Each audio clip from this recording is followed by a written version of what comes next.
Pourquoi avons-nous tant l'impression que les films d'aujourd'hui sont prévisibles? C'est une question que je me suis posée durant le visionnage de l'épisode 9 de Ash vs Evil Dead, qui n'est pas prévisible en soi. C'est juste je me suis dit, je savais déjà que Ruby, elle avait, voilà, qu'elle allait avoir une couille. Dès qu'elle a pris le Necronomicon en main, je savais qu'elle avait un plan qui était un petit peu spécial. Ça, techniquement, on peut dire que c'est être prévisible. Tu savais dès le début du truc ce qui allait se passer. Parce que tu sentais bien que le personnage était pas réglo. Mais est-ce que c'est vraiment de la prévisibilité? Parce que, bon, attention spoiler, voilà, on en reparlera dans la critique, mais dans Ash vs Evil Dead, à ce moment-là, on apprend qu'en fait, c'est elle qui a écrit le Necronomicon. Ça, je l'ai pas prévu. Je me suis pas dit, ah ouais, en fait, je suis sûr c'est elle qui a écrit le Necronomicon. Ou alors je suis un putain de médium et il faut que j'aille jouer au loto parce que... C'est la différence entre la prévisibilité et la mauvaise foi. Un mec qui va regarder un film et qui va dire « Ah ouais, je savais très bien que ça allait se passer comme ça », non. Vous pouvez peut-être te dire « Ouais, le héros va crever » ou des trucs un peu vagues, mais être précis à ce point, faut avoir 200 000 points de QI, je suis désolé. C'est pas possible.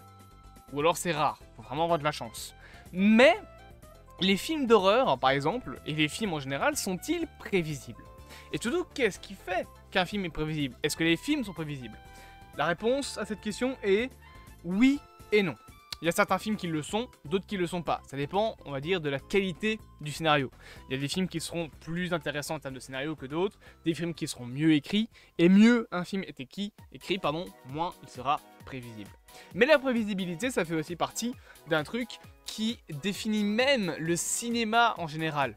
Je veux dire, qu'est-ce qui définit un film d'horreur? Qu'est-ce qui définit un slasher? Qu'est-ce qui fait qu'un genre existe au cinéma? Pour avoir un genre au cinéma, il faut avoir ce qu'on appelle des codes. Pas en mode 4, 5, 8, 7, hein. C'est pas... non, ça c'est... merci, arrête d'être con 30 secondes. Des codes. Les codes d'un genre au cinéma, c'est ces trucs qu'on retrouve dans la plupart des films de ce genre. Il y a certains films qui font partie de ce genre qui vont prendre à la revers les codes, notamment l'existence même de la saga Scream, en tout cas pour le premier film. Aujourd'hui c'est plus du tout le cas, mais dans le premier film, on prenait justement à revers les codes du slasher. Mais s'il y a des codes, s'il y a des choses qui reviennent, ça veut bien dire qu'il y a ce qu'on appelle, dans le cinéma, des clichés. Et les clichés, c'est quoi? C'est prévisible. Donc, dire d'un film qu'il est prévisible, techniquement, c'est juste dire il fait partie du genre dont il fait partie. En gros. Dire par exemple, je sais pas moi, de Spider-Man Into Spider-Verse, il est là sur l'image. Prenons 30 secondes de ce film. En soi, si on le classe dans la catégorie action super-héroïque, c'est parce qu'il répond à des codes, il répond même plus loin à des archétypes de personnages. Et là on rentre dans tout ce qui est le vocabulaire cinématographique. Un archétype de personnage, c'est une façon de développer un personnage. Et ça, il y en a plein, hein. Il y a le voyage de Deep, il y a l'homme dans le trou, il y a plein de noms comme ça. Man in the Hole en anglais, ça passe mieux quand même que l'homme dans le trou. Il y a plein de noms comme ça, de types d'archétypes de personnages, que tu apprends d'ailleurs quand tu fais du cinéma. Mais si ça existe, ça veut bien dire que c'est, encore une fois, plein de films qui avaient qui avaient plus ou moins, on va dire, le même genre de développement de personnages, qui ont créé un archétype. Dans Spider-Man Into the Spider-Verse, Miles Morales, il est l'archétype du héros, malgré lui. Le héros malgré lui, c'est un archétype de personnage. C'est un archétype de personnage parmi l'anti-héros, l'anti-vilain, le vilain, le héros, le classique héros, le voyage de Deep, donc c'est un personnage qui va faire un voyage, etc. Il y a plein d'archétypes de personnages. Mais ça, on pourrait dire que c'est prévisible. Et en soi, oui. Into the Spider-Verse, quand tu commences le film, si tu sais déjà le genre, tu vas très vite savoir que Miles Morales va avoir des problèmes, va refouler ses sentiments, ses pouvoirs plutôt pendant un moment, et puis à la fin, il deviendra le héros. Tu le sens venir. Techniquement, ça, c'est prévisible.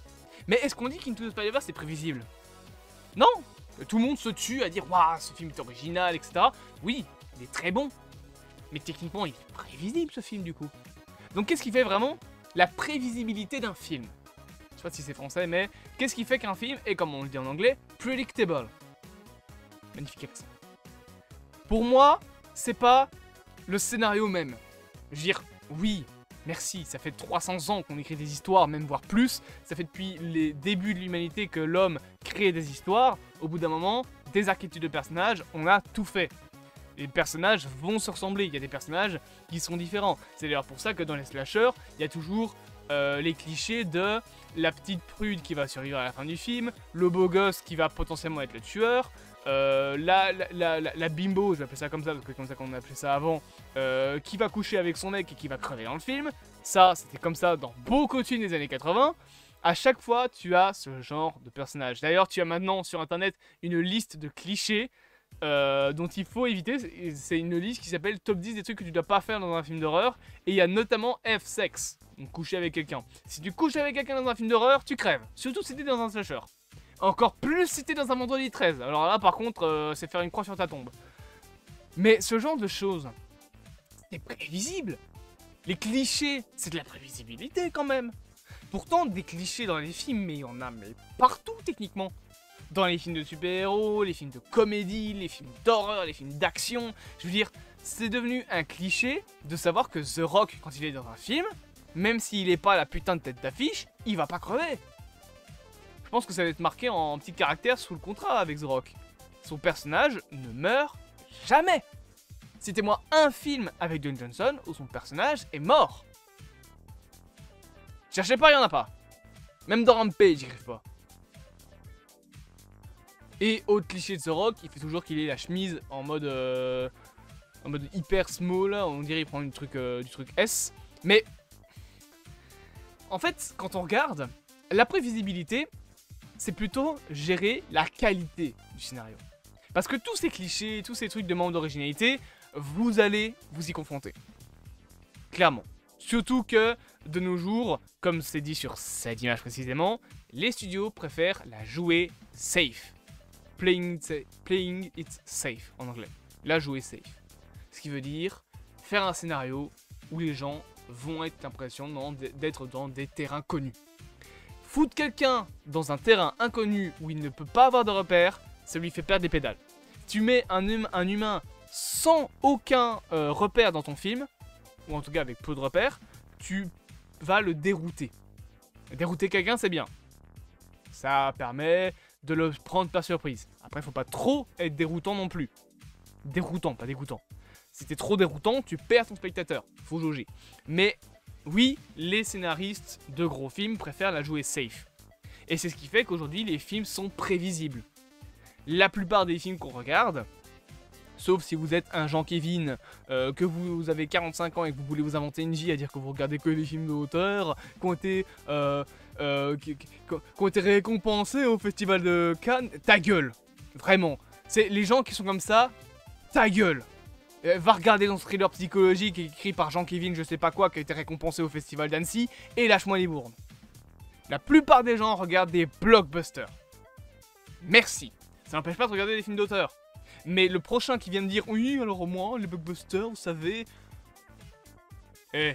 Bah, arrête de t'inventer une vie 30 secondes, t'as allé regarder le dernier Marvel comme tout le monde, et tu craches juste dessus pour t'inventer des choses. C'est tout. Ferme ta gueule. Merci. Parlons des blockbusters. On en regarde tous. Tous. Ok ? Kill Bill de Quentin Tarantino, le prochain qui me dit « Oui, alors moi je suis plus expérimenté que tout le monde, je regarde Kill Bill. » C'est quoi, connard ? C'est un blockbuster, Kill Bill, hein. J'avais quelqu'un qui m'avait dit, alors oui, moi je regarde pas ces merdes, moi je regarde des grands films du genre Fight Club. Fight Club est un blockbuster. Super. Il va falloir que vous appreniez en fait la différence entre un blockbuster et un film d'auteur. Un blockbuster, ça a pas 50 millions de budget. Enfin, un film d'auteur, pardon, ça n'a pas 50 millions de budget. Bref, parlons des blockbusters. On est habitué à tout type de scénario.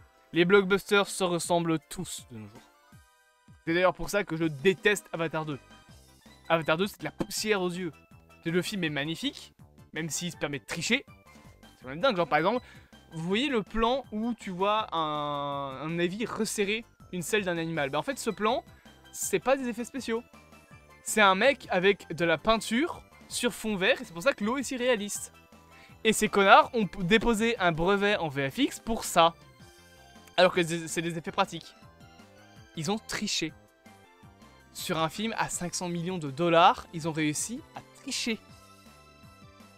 Et le problème d'Avatar 2, c'est que c'est beau, oui, certes, c'est magnifique, mais c'est le même film que le premier. Scénaristiquement, c'est le même.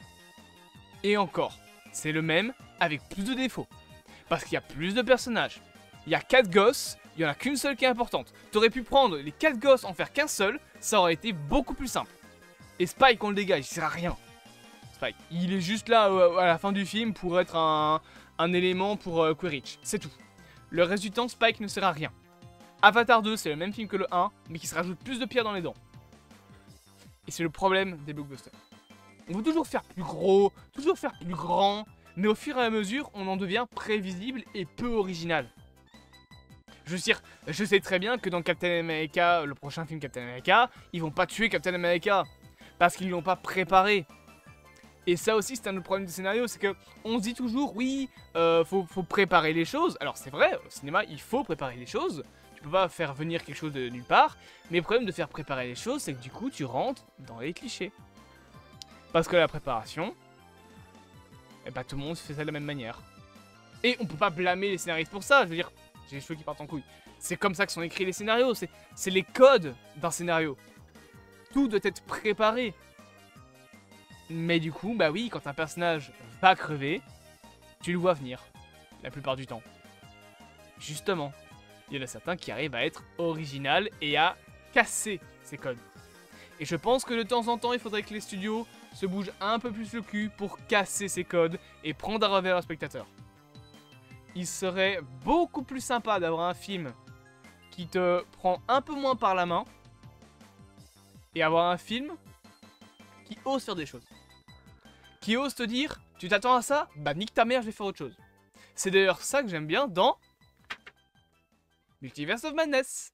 Parce que Sam Raimi s'est dit, ah vous voulez du fanservice? Très bien, et je vais vous le mettre, il va durer 5 minutes. Après ils vont tous crever. Tout le monde a râlé en mode, oui c'est ridicule, les Illuminati sont cassés la gueule par une sorcière. Déjà c'est une sorcière qui a un petit peu des pouvoirs multiversels on rappelle, et ensuite, oui... Parce que c'est des putains de mecs avec un ego surdimensionné qui pensent qu'ils peuvent tuer tout le monde parce qu'ils ont buté Thanos avec leur Doctor Strange. C'est tout. C'est dans le principe. Les Illuminati de cet univers-là sont des gros cons. Le seul qui n'est pas un gros con, c'est le professeur Xavier. Mordo est un traître. J'allais dire Charles Xavier. Reed Richards ne prend pas au sérieux Doctor Strange. J'en parle même pas de Captain America et de Captain Britain et Captain Rambo. Alors Black Hagar Boltagon, Black Bolt, lui il parle même pas, lui, il est juste là les bras croisés, ouais, c'est bien. Et encore, il arrive à prendre de haut Wanda.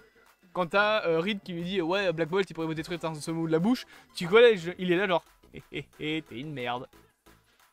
Ils se prennent toujours de haut. C'était le principe. Les Illuminati dans le film, c'est Sam Raimi qui vous envoie un message. Fuck le fanservice. Fanservice mal fait en tout cas. Le fanservice de Doctor Strange, il est bien fait. On en a eu un petit peu pour notre argent, avec du petit fanservice tout tranquille. Et en même temps, Sam Raimi nous dit, non, c'est pas le sujet de mon film, ça dégage. Vous le vouliez, ben vous l'aurez même pas. Je vous donne un aperçu, un avant-goût, une esquisse, un croquis. Et après, paf, au moment où tu t'y attends le moins. Alors, c'est pas parfait, mais... c'est osé. Plus osé que Spider-Man No Way Home. Dites-moi en commentaire ce que vous pensez de tout ça. Bien évidemment, n'hésitez pas à interagir avec cette chaîne YouTube. Et on se dit à bientôt pour de prochaines aventures.